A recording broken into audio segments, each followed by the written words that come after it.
Hello, everyone. You're listening to Lighting the Way Ministries, and I am Sister Mary. Our topic is the importance of little things, and we are continuing in 1 Samuel chapter 14 today. So, the importance of little things. This is taken from, or the topic from 1 Samuel chapter 14, verses 43 and 44. Then Saul said to Jonathan, "Tell me what you have done." And Jonathan told him and said, "I only tasted a little honey with the end of the rod that was in my hand. So now I must die?" And Saul answered, "God do so, and more also, for you shall surely die, Jonathan. For a better cause worth plead than this of Jonathan. The right was all on his side, but his pleading was good for nothing. Instead of saying, "I did not know your commands," instead of saying, "Under God's providence the time came when that command of Saul ought to have been set aside for the sake of destroying the Philistines." Instead of saying these things, he said, "I did but taste a little honey with the end of my rod that was in mine hand." Oh, it was such a little. Well, it's not a little always, just enough for disobedience.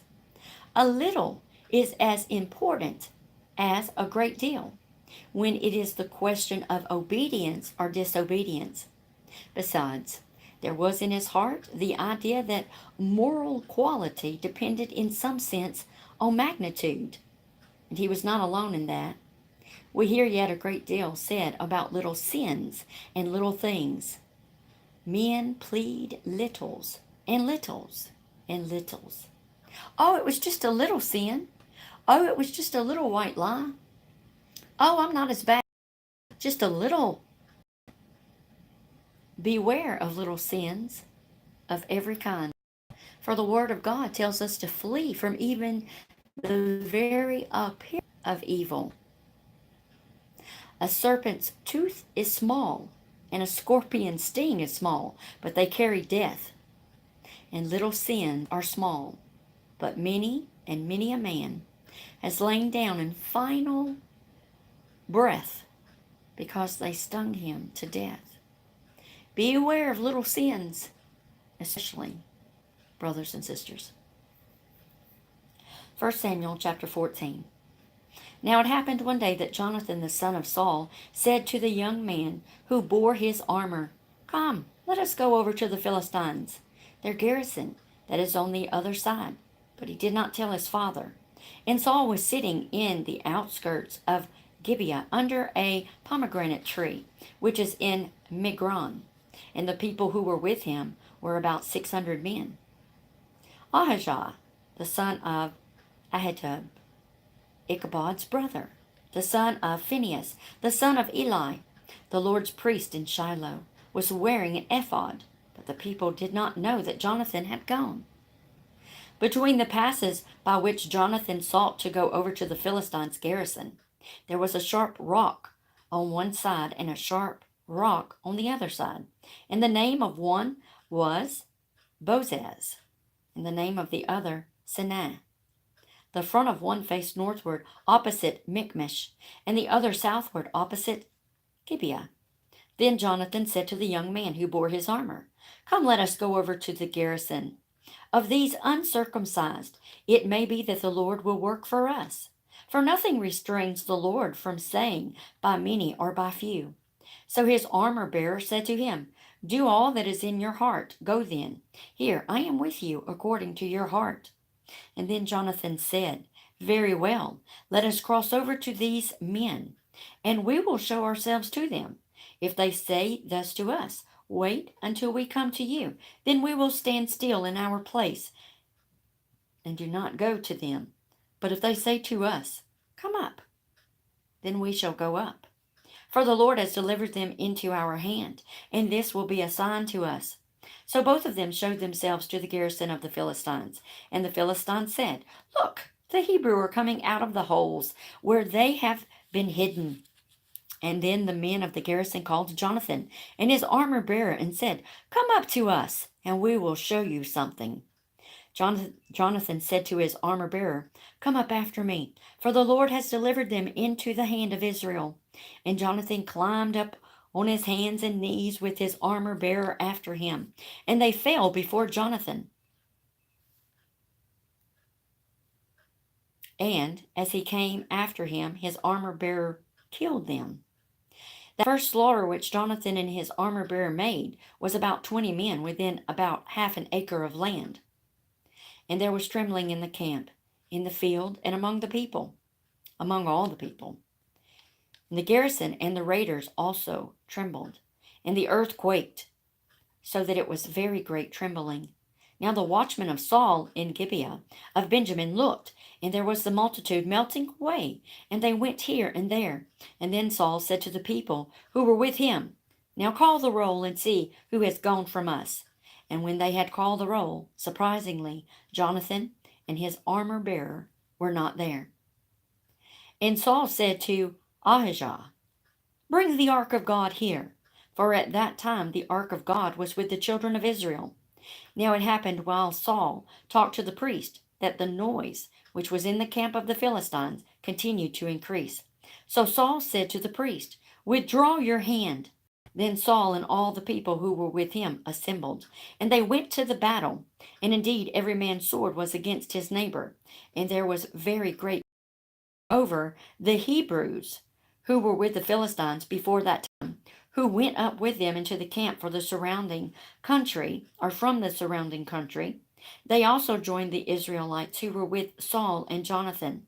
Likewise, all the men of Israel who had hidden in the mountains of Ephraim, when they heard that the Philistines fled, they also followed hard after them in the battle. So the Lord saved Israel that day, and the battle shifted to Bethaven. But the men of Israel were distressed that day, for Saul had placed the people under oath, saying, "Cursed is the man who eats any food until evening, before I have taken vengeance on my enemies." So none of the people tasted food. Now all the people of the land came to a forest, and there was honey on the ground. And when the people had come into the woods, there was the honey dripping. But no one put his hand to his mouth, for the people feared the oath. But Jonathan had not heard his father charge the people with the oath. Therefore he stretched out the end of his rod, and that was in his hand, and he dipped it into a honeycomb, and put his hand to his mouth. And his countenance brightened. And then one of the people said, "Your father strictly charged the people with an oath, saying, 'Cursed is the man who eats food from this day.'" And the people were faint. But Jonathan said, "My father has troubled the land. Look now, how my countenance has brightened, because I tasted a little of this honey. How much better if the people had eaten freely today of the spoil of their enemies, which they found. For now would there not have been a much greater slaughter among the Philistines."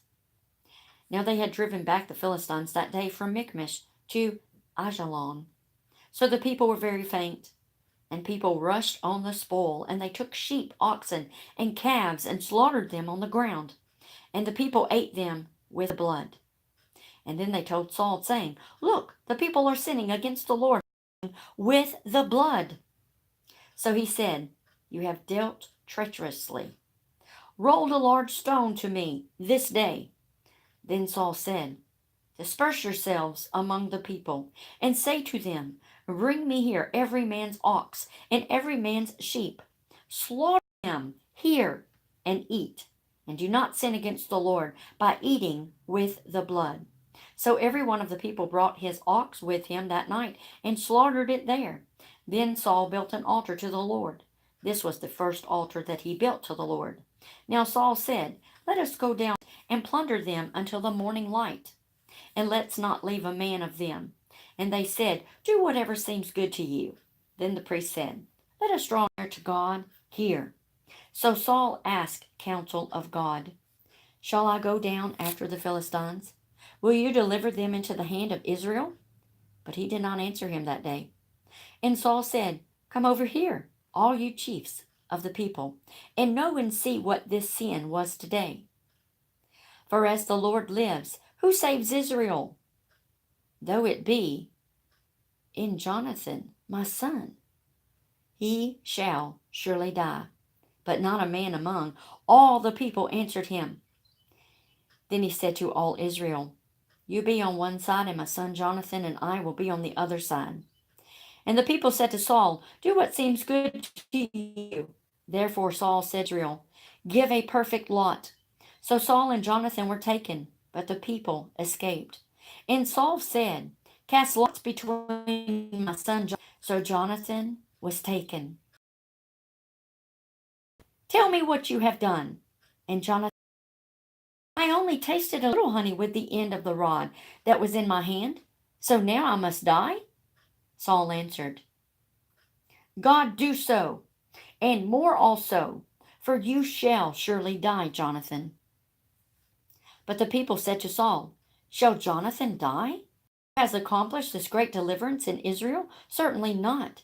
As the Lord lives, one hair of his head shall fall to the ground, for he has worked with God this day. So the people rescued Jonathan, and he did not die. Then Saul returned from pursuing the Philistines, and the Philistines went to their own place. So Saul established his sovereignty over Israel and fought against all his enemies on every side, against Moab, against the people of Ammon, against Edom, against the kings of Zobah, and against the Philistines. Wherever he turned, he harassed them. And he gathered an army and attacked the Amalekites, and delivered Israel from the hands of those who plundered them. The sons of Saul were Jonathan, Jeshua, and Malchishua. And the names of his two daughters were these: the name of the firstborn, Merib, and the name of the younger, Michal. The name of Saul's wife was Ahinoam, the daughter of Ahimaaz. And the name of the commander of his army was Abner, the son of Ner, Saul's uncle. Kish was the father of Saul, and Ner, the father of Abner, was the son of Abiel. Now there was fierce war with the Philistines all the days of Saul.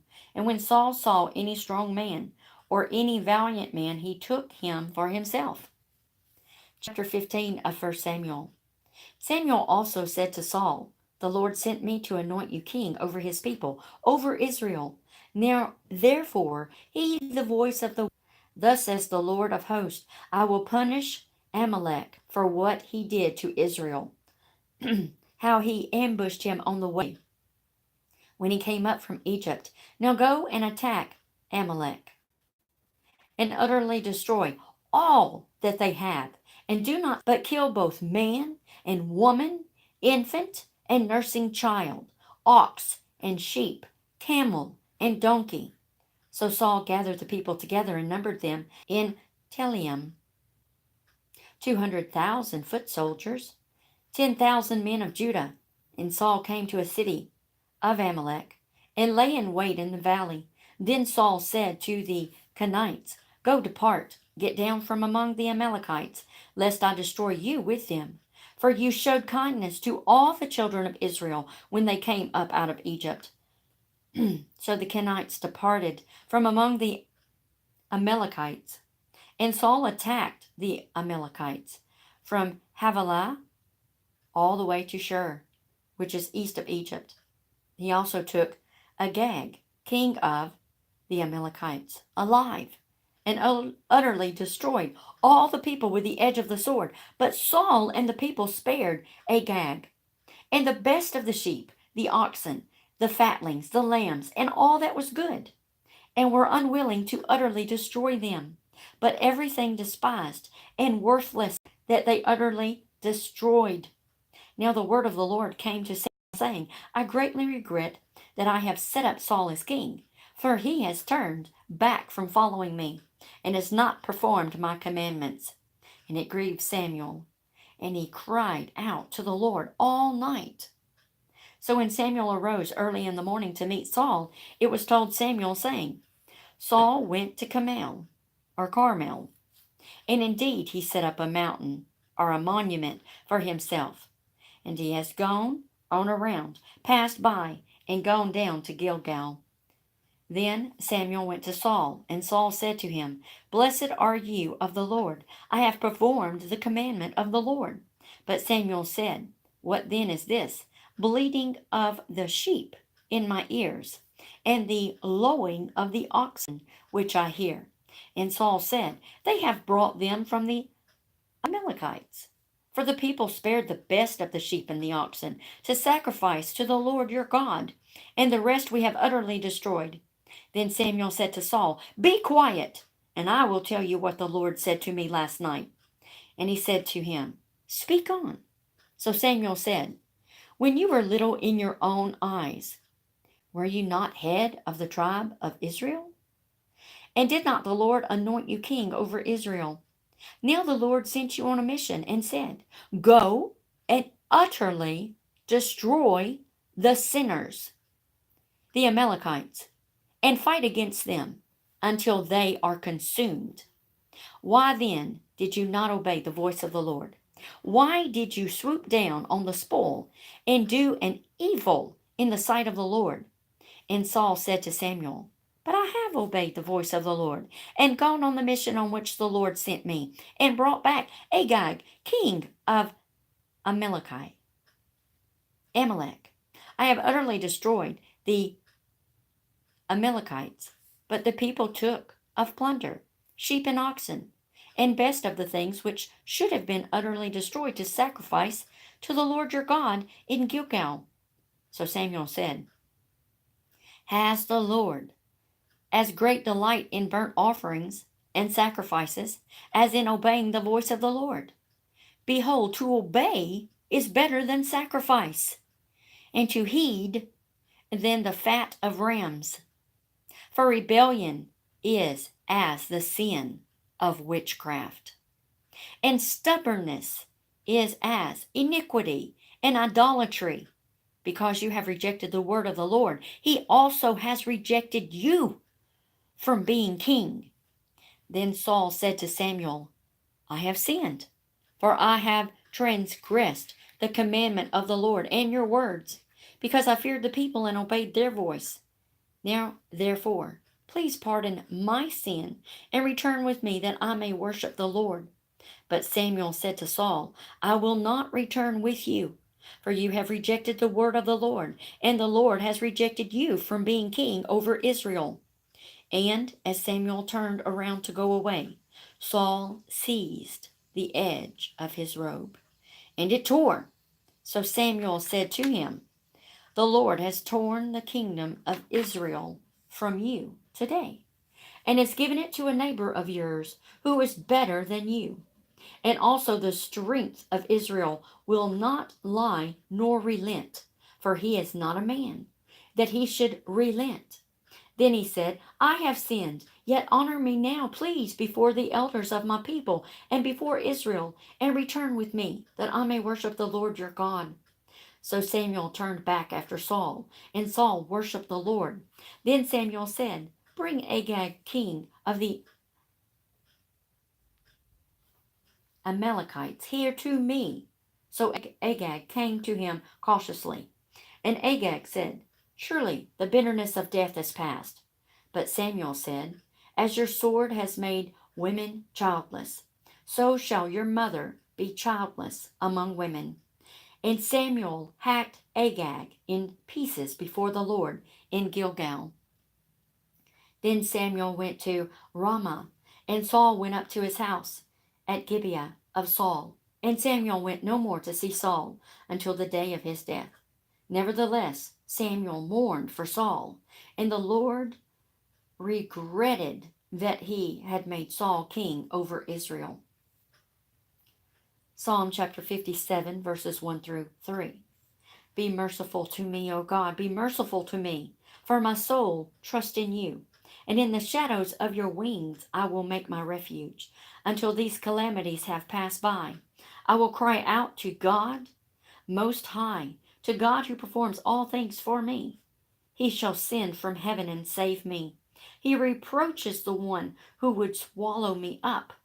Selah. God shall send forth his mercy and his truth. Proverbs chapter 15, verses 24 and 25.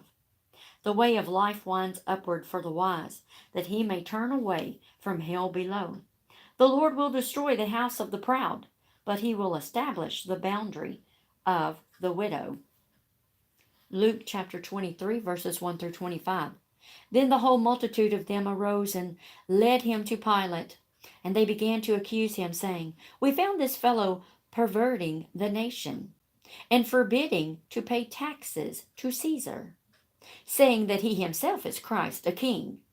Then Pilate asked him, saying, Are you the king of the Jews? And he answered him and said, It is you, or it is as you say. So Pilate said to the chief priest and the crowd, I find no fault in this man. But they were the more fierce, saying, He stirs up the people, teaching throughout all Judea, beginning from Galilee to this place.